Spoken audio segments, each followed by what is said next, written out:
Bismillahirrahmanirrahim. Assalamualaikum warahmatullahi wabarakatuh. Waalaikumsalam warahmatullahi wabarakatuh. Bismillah walhamdulillah, wassalatu wassalamu ala rasulillah Sayyidina wa maulana Muhammad ibn Abdillah wa ala alihi wa ashabihi wa man tabi'a rusyidah wa ba'da. Ila hadratin Nabi Mustafa Muhammadin sallallahu alaihi wasallam wa ala alihi wa ashabihi wa azwajihi wa dhurriyyatihi wa ali baitihi al-karam wa jami'i ummatihi minal muslimina wal muslimat wal mu'minina wal mu'minat aynama kanu, khususan ala hadha kitab Syekh Fadil Muhammad Rasulullah al-Muhammad al-Syafi'i syadilahum al-Fatihah. A'udzu billahi minasy syaithanir rajim. Bismillahirrahmanirrahim. Alhamdulillahi rabbil alamin arrahmanir rahim maliki yaumiddin iyyaka na'budu wa iyyaka nasta'in ihdinas siratal mustaqim siratal ladzina an'amta 'alaihim ghairil maghdubi 'alaihim waladdallin. Bismillahirrahmanirrahim. Sampai wasalisu halaman 25 ya, paling bawah. Bismillahirrahmanirrahim. Wasalisu, yang ketiga dari arkanus sholat, beberapa rukun sholat, yaitu takbiratul ihrami. Takbiratul ihram. Takbir dalam sholat itu ada dua macam. Ada namanya takbiratul ihram, yaitu takbir yang awal, atau kalau diartikan takbir yang mengharamkan sesuatu yang asalnya halal, ketika takbir berubah menjadi haram. Minum halal, tapi kalau sudah takbir haram. Allahu akbar, walladhdallin, aus, minum dulu lah, haram. Kacang halal ya?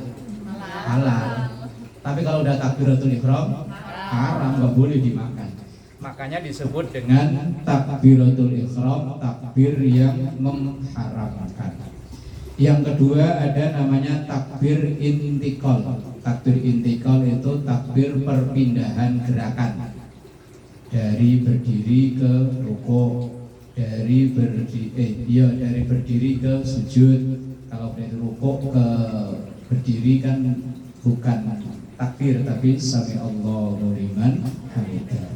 Yang selain itu Allahu Akbar semua, maka itu disebut dengan takbir intikal, yaitu takbir perpindahan.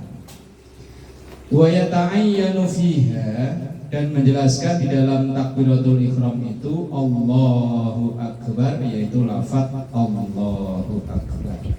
Ini yang mungkin sudah pernah entah kapan saya sampaikan. Ketika membaca Allahu Akbar, tidak boleh memanjangkan huruf alifnya. Nah, nggak boleh Allahu Akbar, salah besar. Atau memanjang huruf ba dalam lafaz akbar. Nah, Allahu Akbar, nggak boleh. Artinya berubah masalahnya. Kalau Allahu Akbar artinya apakah Allah Maha Besar? Seakan-akan mempertanyakan apa benar Allah itu Maha Besar kalau huruf alifnya dibaca panjang. Sementara kalau akbar, ba-nya dibaca panjang, itu tutup. Oh ya, kalau seandainya begini nih, kalau atas kan tutup, kalau yang bawah apa namanya?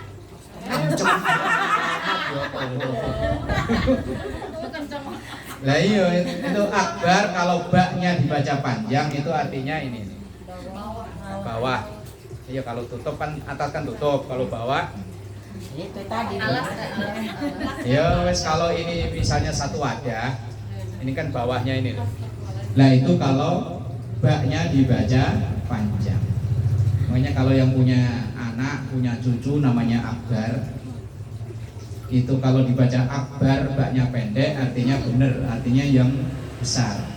Tapi kalau akbar artinya ya ini kan gitu. Ya kalau orangnya jauh kan manggilnya akbar gitu. Ya itu.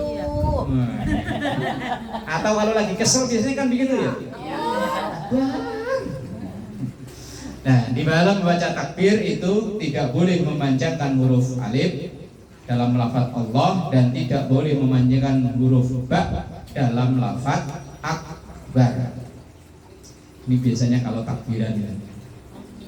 Allahu Akbar, Allahu Akbar. Ya biasanya anak-anak kalau sambil gebukin, kan begitu kan ya. Nah ya kalau bisa ya diingetin, kalau nggak bisa ya wes ben ngono lah.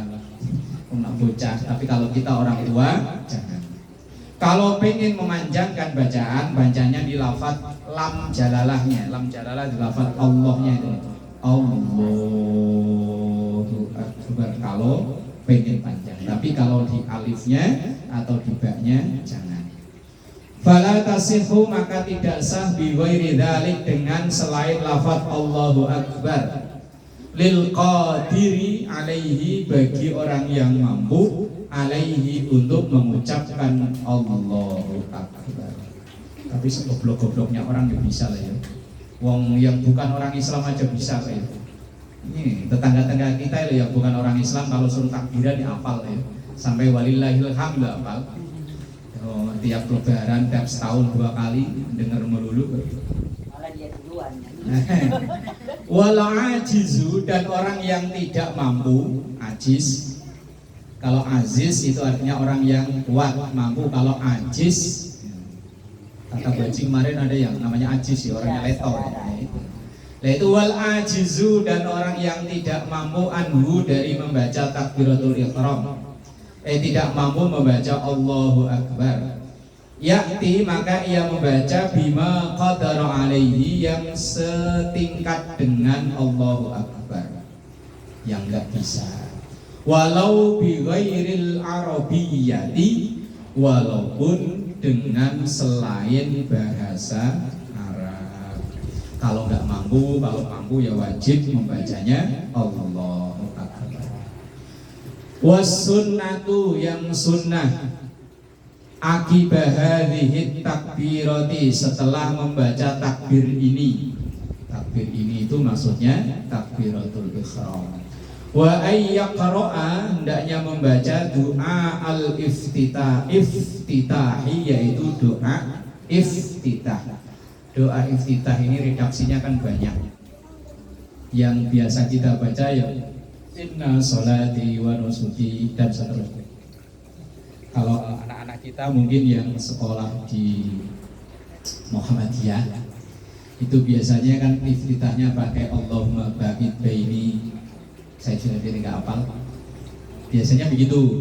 Coba kalau misalnya punya saudara keluarga yang sekolah di SD atau di SMP yang lembaganya afiliasinya ke Muhammadiyah, itu doa iftitahnya tidak seperti yang kita baca Allahu Akbar kabira walhamdulillahi katsira, tidak. Tetapi yang Allahumma ba'id baini wa baina khotoya kama ba'adta bainal masyriqi wal maghrib dan seterusnya. Gak apalah, nggak pernah baca itu. Atau membaca redaksi yang lain. Dan membaca iftitah ini kondisional. Kalau orang berjamaah, kalau kita datangnya telat, iftitah tidak lagi sunnah. Seperti misalnya kayak traweh. Traweh kan rata-rata kebut-kebutan ya. Yes, kalau bisa ya dibaca, kalau nggak bisa ya sudah usah. Yang penting baca Fatihah. Summa yata'awwadha, kemudian ia membaca ta'awud minasyaitonir rajim, atau summa yata'awwadha, kemudian ia beristi'adzah atau memohon perlindungan minasyaitonir rajim, dari setan yang terkutuk. Jadi kalau kita membaca takbir Allahu Akbar, kemudian membaca iftitah, kemudian membaca ta'awud. Dan di dalam membaca takbir itu kan sunnah mengangkat tangan. Lah mengangkat tangan ini redaksinya beda-beda. Kalau teksnya sama, yaitu sejajar dengan pundak. Cuman sejajar itu di mana ya, ada yang sejajar ke atas. Allah, sejajarnya ke atas. Ada yang sejajar ke depan. Allah, segini kan. Ada yang sejajar ke samping. Allah, sama aja. Wong tidak ngangkat tangan aja nggak apa-apa. Cuma kan ngangkat tangan ini udah menjadi simbol orang sholat, ngangkat tangan ya. Kadang kita kalau ngajak orang, yuk, orang udah paham kan kalau kita gini aja udah paham itu mau sholat. Tapi seandainya kita Allah, yang wajib itu takbiratul ihramnya, sementara ngangkat tangan tidak wajib. Kemudian meletakkan tangan. Kalau dalam ajaran Imam Syafi'i itu tahta sodri, di bawah dada, di atas perut, berarti di sini. Tapi dalam mazhab lain ada yang di bawah dada tapi agak geser ke kiri. Kan ada yang Allahu Akbar gini ya. Ada yang sini, ada yang di sini. Bahkan ada yang tangannya langsung ke bawah, tidak sedekap. Boleh. Allahu Akbar. Kalau Allah langsung begini, ngajak ribut ya misalnya ngajak ribut ya. Sholatnya sah nggak? Nggak tahu. Oh tadi enggak, oh sekarang nggak tahu. Ya misalnya Allahu Akbar. Tapi kan nggak sopan ya. Sama sah, tapi nggak sopan. Wong tidak ada kewajiban ngangkat tangan, tidak ada kewajiban untuk sedekah. Yang wajib itu takbiratul ihram. Takbiratul ihram membaca Allahu Akbar. Sementara ngangkat tangan kemudian meletakkan tangan ini hukumnya sunnah. Nah kalau sunnah itu dilakukan ya berpahala, enggak dilakukan tidak membatalkan sholat. Mau tangan taruh di mana juga terus Allahu Akbar begini juga gak apa-apa. Di mana? Ada aja. Ini kalau dia mah di situ. Berkat puasa. Kayaknya udah mau oleh ya Pak Ustaz. Mulai mau amnesti. Iya. Masih ada waktu 3 minggu. Udah mau ya. Udah ada tanda-tanda ya. Kemudian warabi'u yang keempat qiraatul Fatihati, membaca Al-Fatihah. Bil basmalati, dengan menyertakan bismillah. Karena dalam mazhab kita membaca bismillahirrahmanirrahim itu hukumnya wajib. Sementara dalam mazhab lain tidak. Maka kadang kalau kita lihat entah di YouTube atau lagi haji, lagi umroh, imamnya nggak pakai bismillah. Tapi dalam mazhab kita, mazhab Syafi'i, membaca bismillahirrahmanirrahim itu hukumnya wajib. Fi qiyami kulli rakaatin, di setiap berdirinya setiap rakaat. Jadi setiap rakaat wajib membaca Fatihah. Kalau rakaatnya 4, maka membaca Fatihahnya 4, kecuali makmum masbuk. Nah itu sejalurnya itu. Wal masbuku, sementara makmum masbuk itu makmum yang ketinggalan. Kita datang, sholat imamnya sudah sholat, maka kita baca Fatihah senyampainya. Baru bismillahirrahmanirrahim, kalau imamnya ruku, ikut ruku. Baru misalnya maliki yaumiddin, imamnya ruku, ikut ruku. Gak usah maksa untuk baca sampai selesai. Ini imamnya udah sujud, dia masih ghairil maghdubi alaihim waladdallin, kelamaan. Ya wes, pokoknya senyampainya. Kalau kita telat, misal sholatnya telat, begitu imamnya ruku, ya ikut ruku. Yatahammaluha anhul imamu in kana ahlan littahammuli, maka akan ditanggung oleh imam kekurangan dalam membaca Fatihahnya itu. Ini jadi imam ya repot ya. Kalau imamnya telat, makmumnya telat, semuanya kan tanggungannya tambah banyak. Wajibu, dan wajib tartibul Fatihati, membaca Fatihahnya urut. Kita kalau dibaca nggak urut malah nggak hafal ya. Coba kita suruh baca ayat 5 dulu, mikir ayat 5 apa ya? Ayat 5 apa Fatihah? Oh ya kan, mikir dulu kan. Ya kan, ayat 5 apa ayat 5? Coba lihat, ayo,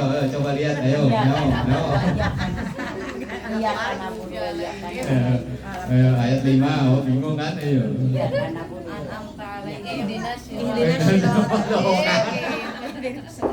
Kayaknya duluan dia.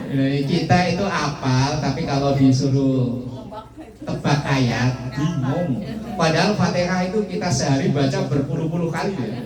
Dalam sholat, di luar sholat, mau ngaji Fatihah, selesai ngaji yo Fatihah. Cuman kalau urutan ayat memang bingung. Wajibu dan wajib tartibul Fatihati, membaca Fatihah secara urut. Wa muwalatuha, dan berkesinambungan, artinya membaca Fatihah itu tidak boleh diputus dengan bacaan lain. Yo sambil no.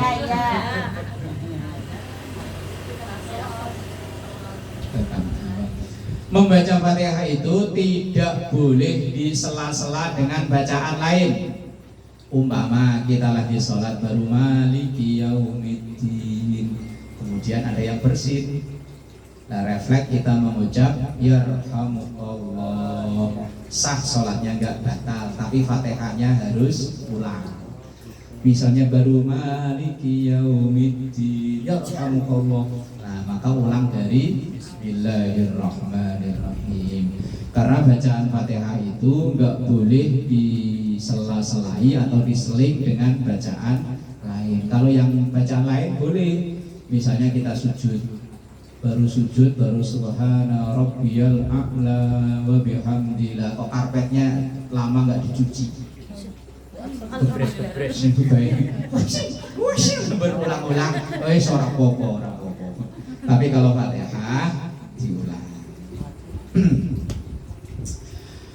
Wa tajwidu hurufiha, dan menjaga huruf-hurufnya. Nah, makanya setiap kita ngaji, kita dulu baca Fatihah itu untuk melatih Fatihah.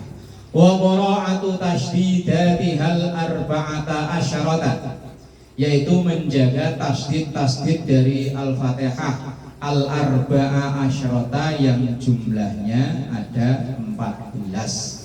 Mulai dari bismillahirrahmanirrahim sampai waladhdallin itu 14. Fa in ajaza 'anil Qur'ani, dan kalau dia ajaza, enggak mampu, enggak bisa, anil Qur'ani, dari membaca Fatihah tadi, ata bisa ba'atin minal zikri, maka boleh diganti dengan 7 macam zikir.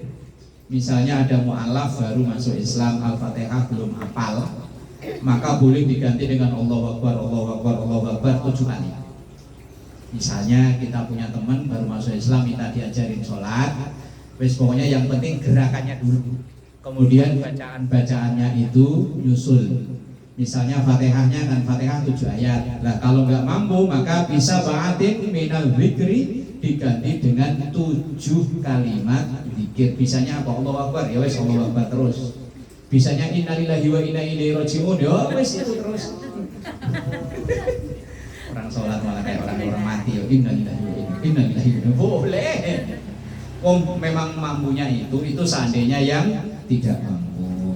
Fa'in ajaza anil zikri, tapi kalau dia zikir-zikir gak ada yang hafal, sama sekali gak ada yang hafal. Mungkin dia tinggalnya memang jauh dari pemukiman muslim. Kalau yang tinggal kayak di sini ini kan, walaupun bukan Islam kan, kalau kalimat-kalimat zikir pada hafal ya. Assalamualaikum, pasti insyaallah. Coba aja ya tetangga-tetangga kita yang non muslim, Pak ntar datang ya insyaallah, ya kan ya. Gimana kabar? Alhamdulillah. Kadang malah lebih fasih daripada kita. Kita aja kadang ditanya, Bu gimana kabar? Dia malah alhamdulillah. Kita malah gimana Bu? Bokeh. Yang non muslim aja alhamdulillah, giliran orang Islam ditanyain bokeh. Angel. Fa'in ajaza anil zikri, tapi kalau dia zikir gak ada yang bisa, waqafa, maka ia berhenti sakitan dengan diam, biqadariha, dengan sekira selama orang baca Fatihah. Wes meneng, takbir gak bisa ya sakit, meneng entar rukuk, sujud ikut sujud. Itu namanya nggak bisa. Wala yutarjimu anha, dan tidak boleh membaca Fatihah itu diganti dengan terjemahannya.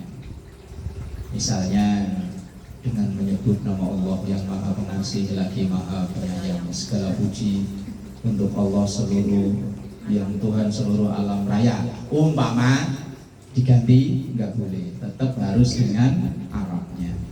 Wasunnatu, dan sunnah ayyaqra'a, untuk membaca suratan, satu surat, au syai'an, atau sebagian minal qur'ani, dari Quran, ba'dal fatihati, setelah al-fatihah, fi kulli rokaatin, di setiap rakaat, minas sholatis sunaiyati, dari sholat yang 2 rakaat, fir rokatainil ulataini faqat, di 2 rakaat yang pertama dan kedua saja, minas sulasiyati, dari sholat yang 3 rakaat, warubaiyati, atau sholat yang 4 rakaat. Setelah Fatihah, nah, kalau habis sholat biasanya membaca itu enggak? Waladhdallin, terus Rabbi ufirli waliwalidayya, terus apa? Walil mu'minina amin. Biasanya baca itu enggak? Kalau dalam sholat nggak usah, tapi kalau di luar sholat nggak apa-apa. Kalau kayak begini nih, gue di rumah itu bialaihim waladhdallin, kita tambah doa ampun untuk diri kita, untuk kedua orang tua kita, dan untuk semua orang Islam. Rabbi ghfirli waliwalidayya walil mu'minina amin. Kalau di luar sholat monggo, tapi kalau di dalam sholat jangan, nggak usah. Nah, membaca surat setelah Fatihah itu hukumnya sunnah, baik satu surat full atau satu ayat.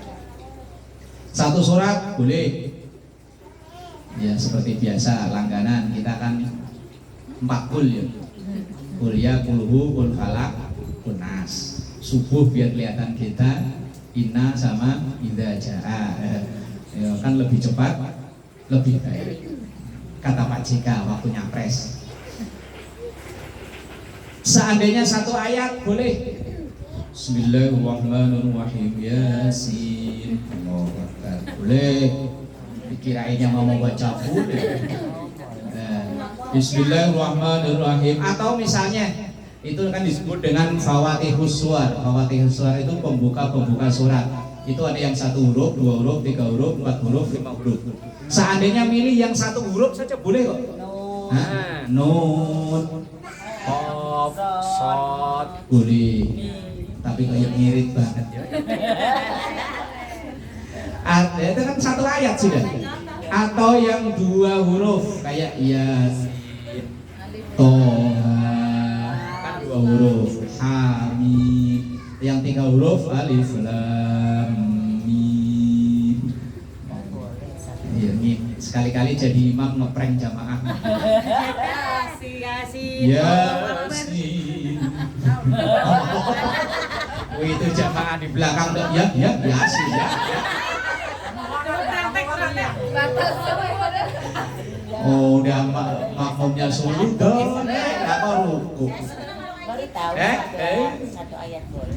Boleh 1 ayat boleh, 2 ayat boleh, bahkan 1 ayat yang 1 huruf pun boleh. Dan seandainya nggak dibaca aja boleh kok. Ghairil maghdubi alaihim waladdallin. Amin. Allahu Akbar boleh, cuman nggak umum. Kalau nggak umum itu nanti misalnya terawih kok ngimami begitu, bukan kabur, jamaah malah seneng cepet, ini nggak ada surat-suratan. Jangan kan suudon. Ya ntar kan, tapi kan makmum lama-lama suudon ini. Nih Pak Jisak lupa hafalan semua apa ya, kalau boleh itu langsung rukuk. Ajaran sesat katanya. Iya. Ya boleh kok. Cuman ya nggak umum ya. Dan etikanya kalau membaca surat setelah Fatihah itu, rakaat pertama lebih panjang daripada rakaat kedua. Misalnya rakaat pertama qul ya ayyuhal kafirun, nah rakaat kedua ya lebih pendek dari itu. Nah kalau rakaat pertama udah nun, rakaat kedua baca apa? Ya sama aja ya satu ayat. Nah, udah satu huruf doang kalau nun. Apa setengah huruf ada? Enggak ada. Baru itu doang, belum sampai shot. Dan etika yang kedua, hendaknya disesuaikan dengan urutan mushaf.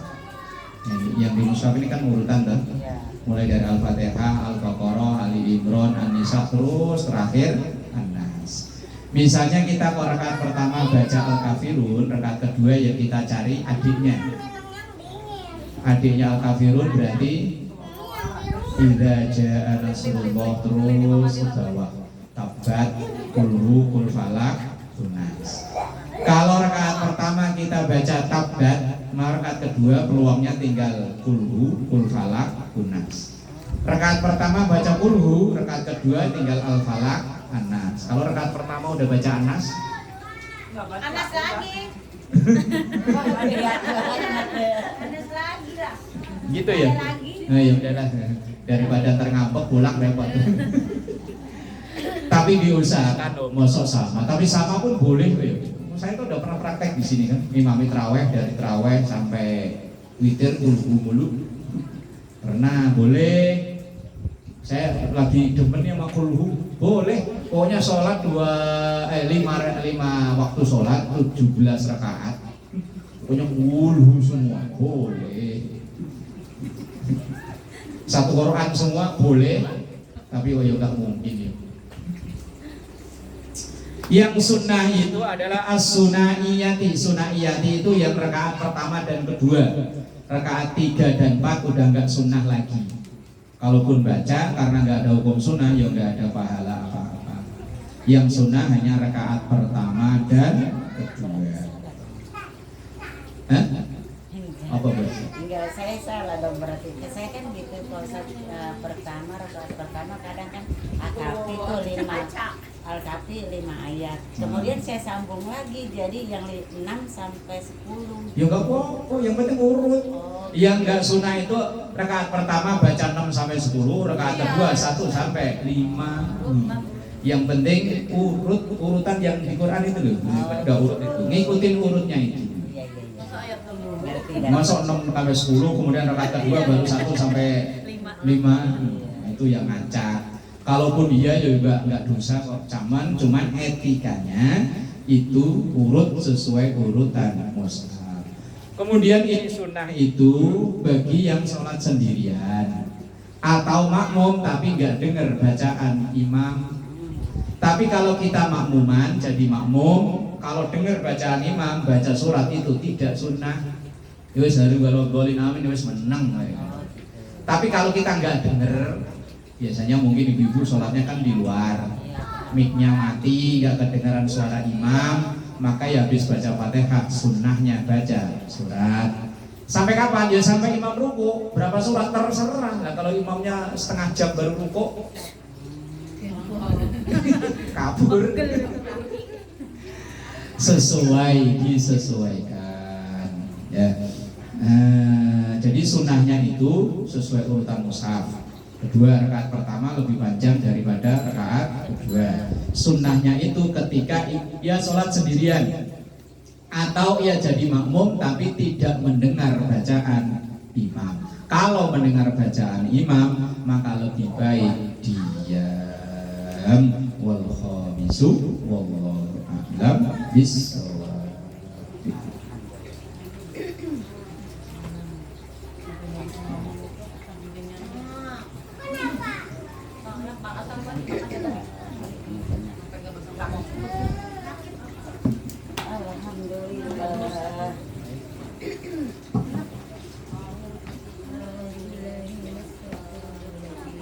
Bismillah.